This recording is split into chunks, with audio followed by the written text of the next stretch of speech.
Friday, right after that vote over in the House, I talked to House Republican Conference Chair, Republican Congresswoman from Washington State, Cathy McMorris Rodgers, about what happens next. A big day today for House Republicans, and you were joined by a couple of Democrats as well in this vote. That's true. It's an important vote. It's one that keeps the government open, as well as controlling spending and defunding the president's health care law. And it's clear that this law is unworkable. And we unified as Republicans in the House, took this action. So we feel good about sending this bill over to the Senate and having the debate in the Senate. And you know it's going to be a tough road over there. I want to read you a couple of reactions to the vote and then get your reaction to that. Yes. We have Senator Patty Murray, the chair of the Senate Budget Committee, saying today it's an irresponsible exercise in Tea Party pandering. Well, she needs to listen to the American people. And over the last few weeks, members were home in their districts all across this country, and we heard the stories from individuals, from families that are almost panicked over how they see this law being implemented, how it's impacting their lives, whether it's access to the doctor, to the hospital, premium increases, and they're not sure how they're going to pay for it. I have counties where they might have the insurance card, but yet the local hospital, local doctor doesn't accept that insurance card. So it is being seen by more and more as unworkable, and we need the Senate to listen to the American people. The American people see that this law needs to be repealed, replaced.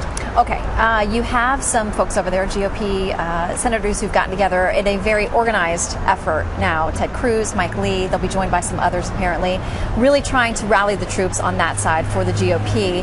But there are GOP senators who have spoken out. I think of John McCain saying basically it's not rational to think that you're going to have success in the Senate side. What do you hope to see happen there? Do you think there's momentum for others to join with the efforts of Cruz and Lee? How do they coalesce on the other side of the hill?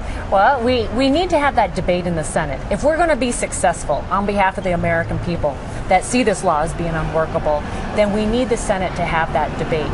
And Republicans and Democrat senators need to take very seriously. I would encourage them to listen to the people that they represent in their hometowns or their home states. Even the president has acknowledged that so many portions of this law are not ready for prime time. He was the one who made the recommendation that the employer mandate should be repealed or delayed.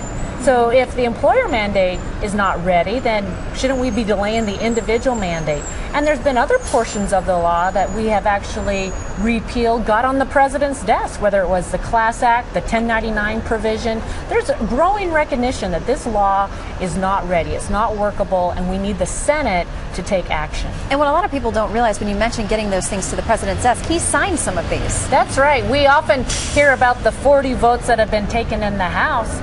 7 of those votes were on legislation that is now the law, was signed into law. We've taken 6 votes that were actual total repeal, and then we've taken other votes like the delay of the employer mandate, the delay of the individual mandate, the legislation to prohibit the IRS from hiring 16,000 employees to implement this law that are sitting in the Senate waiting for consideration. How does the GOP deal with what is undoubtedly coming, and it already has, the fault being placed on the GOP for essentially, quote unquote, shutting down the government? I mean, you know the public perception is going to be there. It's what a lot of the mainstream media is saying. Despite the way that this is structured, what do you do with that perception? The Republicans do not want to shut down the government. And the House acted today. And just because the Senate hasn't done its job doesn't mean that the House shouldn't be doing its job. And I'm proud of the fact that we were unified today. We came forward. We proved that we know how to govern, know how to take on these tough issues, and we took action that will keep the government open, control spending, and defund ObamaCare. All right, we'll see how it plays out in the Senate. Thank you very much for your time. Good to be with you.